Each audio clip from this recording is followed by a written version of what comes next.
If you're using chalk paint, you know you can't use the wax outside, but there are 5 easy and inexpensive ways to seal your furniture. Minwax Hellsman is a brush-on finish, and it is available at Lowe's for about $18. It's also going to be one of the longer lasting finishes. Thompson's Water Seal is about $17. At Lowe's, you can brush, roll, or rub it on. It's pretty thin, and you have to redo it every few years. Rust-Oleum Marine Coating Spar is tough as nails. It only comes in gloss, but it will last forever. You brush it on, and it's $14 at Lowe's. Spray Turtle Wax and Dry, made for cars, works great on outdoor furniture, $7 at Walmart. It is the easiest and cheapest of these.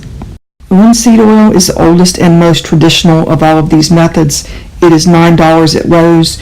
You wipe it on, and it will last you a few years before you reapply. So there you go, 5 ways to seal chalk paint, regular paint, and unfinished furniture for outside use. Thanks for watching. Please don't forget to like and subscribe, and check back often. I put up new videos all the time. Thank you.